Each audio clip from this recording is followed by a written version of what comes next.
Locals లో మనం ACB సహకారంతో లోకల్ సహకారంతో పూర్తిగా నేలమట్టం చేస్తున్నటువంటి పరిస్థితి అయితే ఉంది. నేలపూర్ పోలీసులు వివరాలు సేకరించిన తర్వాత సామాన్లు మొత్తం ఖాళీ చేసి ఇక్కడ నుంచి బయటకు పంపిస్తున్న పరిస్థితి అయితే కనిపిస్తుంది. మొత్తంగా ఈ ప్రాంతాల్లో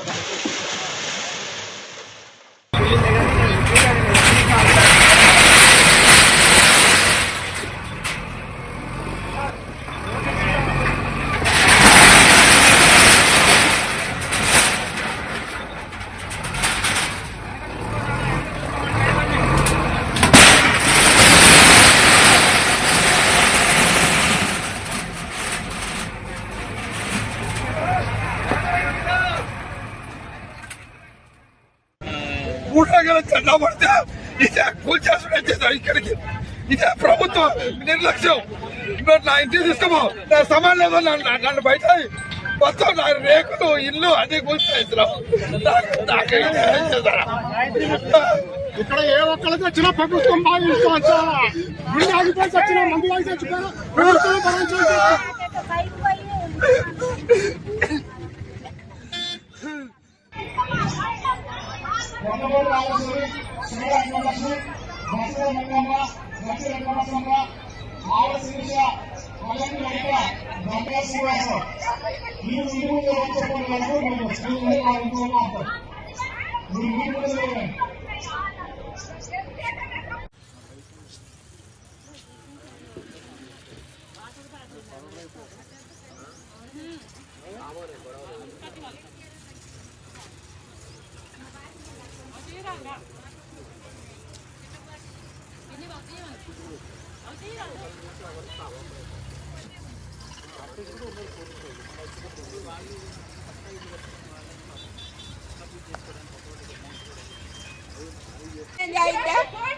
మాకు ఇప్పుడు కష్టపడి కట్టుకున్నాం. ట్యాంక్ కాడి నుంచి 2 గుట్టలు సన్న ఇప్పుడు ఇది 3వసారి మేము కట్టుకోవటం. నెల నుంచి పంగు లేకోకుండా ఏం లేకోకుండా ఈయన సాయం చేస్తాడని ఈయనకి డబ్బు లేకుండా ఓటెత్తి ఇలా అన్యాయం చేసి ఎవరికేసారమ్మా ఎవరికేసారు? ఎవరికైతే జగన్ అదే రేవంత్ రెడ్డి గెలవాలనే రూపాయి లేకోకుండా గెలిపించినాం. ఈ ఒక్కసారి ఆయన కొంచెం సాయం చేస్తాడని. కరెంటు సంవత్సరం నుంచి లేదు, నీళ్లు లేవు, నిప్పులు లేవు, కడుపుతా ఉన్న పిల్లలు అన్ని నెల నుంచి పోలీసు వాళ్ళు వచ్చినా కూడా ఒకరోజు తిని ఒకరోజు తినకుండా ఉన్నాం సార్.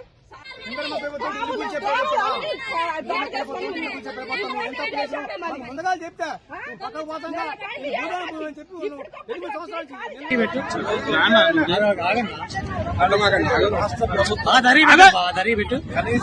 మధ్యలో పెట్టకు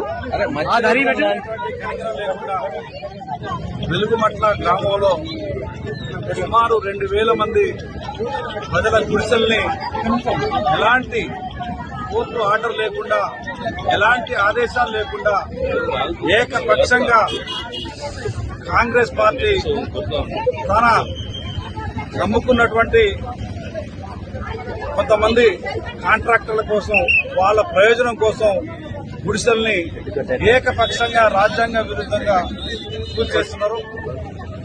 వెలుగుమట్ల గ్రామంలో భూదాన భూమి ఉంది. సుమారు 62 ఎకరాల భూదాన భూమి ఉంది.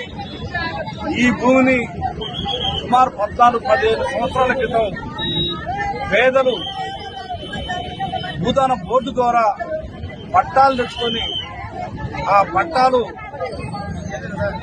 రాజ్యాంగబద్ధంగా చట్టబద్ధంగా వాళ్ళు నివాసం ఉంటున్నారు. వాళ్ళకి భూదాన బోర్డు వాళ్ళు పట్టాలు ఇచ్చింది. అదేవిధంగా హైకోర్టు వారు పట్టాలు ఇచ్చారు. భూదాన బోర్డు వాళ్ళు వాళ్ళకి అనేక మంది వాళ్ళ నివాసం ఉండడానికి హక్కు ఉందని చెప్పి పట్టాలు కూడా ఇవ్వడం జరిగింది. ఈ పట్టాలు ఇచ్చిన తర్వాత అనేక మంది వాళ్ళని ఇబ్బంది పెడతా ఉంటే, అనేక మంది ఆ భూమిని ఆక్రమించుకొని ఇబ్బంది పెడతా ఉంటే వాళ్ళు హైకోర్టుకి వెళ్లి హైకోర్టులో కూడా స్టే తెచ్చుకోవడం జరిగింది. హైకోర్టు వారు కూడా గౌరవ తెలంగాణ హైకోర్టు వారు కూడా అక్కడ పేదలు ఉండవచ్చు, వాళ్ళని ఇబ్బంది పెట్టొద్దు, వాళ్ళు ఉండాలని చెప్పేసి హైకోర్టు వారు చేయించారు, ఆదేశాలు ఇచ్చారు. రెవెన్యూ వాళ్ళు కానీ పోలీసు వారు కానీ ఎవరు కూడా జోక్యం చేసుకోవడానికి వీలు లేదు అని చెప్పి చాలా స్పష్టమైన ఆదేశాలు హైకోర్టు వాళ్ళు ఇచ్చారు. అంతేకాదు హైకోర్టులో హైకోర్టులో వాళ్ళకి నీళ్లు ఇవ్వండి, కరెంట్ ఇవ్వండి, వాళ్ళ చీకట్లో మగ్గొద్దు, వాళ్ళ చిన్న పిల్లలు ఉన్నారు, చిన్న పిల్లలు ఉన్నారు, వాళ్ళకి స్కూల్ ఏర్పాటు చేయండి, హాస్పిటల్ ఏర్పాటు చేయండి, కరెంట్ ఇవ్వండి, నీళ్లు ఇవ్వండి అని చెప్పేసి కూడా హైకోర్టు వాళ్ళు ఆదేశాలు ఇచ్చారు. అదేవిధంగా లోయర్ కోర్టు ఖమ్మం కోర్టు వారు కూడా వాళ్ళని గుడిసెలు తీసేయడం కోసం, ఇంటి తీసేయడం కోసం ప్రయత్నం చేస్తే ఆ ఇంటి తీసేయవద్దని చెప్పి ఇక్కడ లోకల్ కోర్టు వారు కూడా ఆదేశాలు ఇవ్వడం జరిగింది, ఇంజక్షన్ ఆర్డర్ ఇవ్వడం జరిగింది. ఆ తర్వాత స్టేటస్ కో ఎట్లుందో అట్లా ఉంచండి భూమిని, ఆ గుడిసెలు గాని ఇండ్లు గాని వాటిని కూల్చొద్దు, వాళ్ళని డిస్టర్బ్ చేయొద్దు, అవి ఎట్లున్నాయో అట్లా ఉంచండి అని చెప్పేసి కూడా lower court Khammam court power of PDM గారు ఆదేశాలు ఇవ్వడం జరిగింది. మరి ఇన్ని ఆదేశాలు ఉన్నప్పటికీ ఇవాళ భూదాన యజ్ఞ బోర్డు వారు ఒరిజినల్ గా ఇచ్చినటువంటి పత్రాలు కోర్టు ఆదేశాలున్నాయి, భూదాన బోర్డు వాళ్ళు పట్టాలు ఇచ్చారు. అయినప్పటికీ వీటిని ఏకపక్షంగా ఎందుకు కూలుస్తా ఉన్నారో ఇవాళ అర్థం కావట్లేదు. అనేక మంది, వేల మంది ప్రజల్ని చింద్రబంధనం చేసి నెట్టిపారేసి వాళ్ళ పిల్లల్ని, చిన్న పిల్లల్ని కూడా ఇసిరి అవతల పారేసి మొత్తం అందరినీ ఏకపక్షంగా ట్రాలీలలో కుక్కి, వాళ్ళ సామాన్లు కుక్కి ఇవాళ భయంకరంగా వాళ్ళని పశువుల కంటే హీనంగా ఇవాళ వెహికల్స్ లో వేసి, ట్రాక్టర్లు, ఆటోలలో వేసి కుక్కి ఇవాళ వాళ్ళని బయటకు నిర్దాక్షిణ్యంగా బయటకు పంపిస్తున్నటువంటి పరిస్థితి. ఇవాళ భారతదేశంలో ఉన్నావా, ప్రజాస్వామ్యంలో ఉన్నావా, ప్రజలకు స్వేచ్ఛ ఉందా లేదా ఇవాళ అర్థమయ్యే పరిస్థితి లేదు.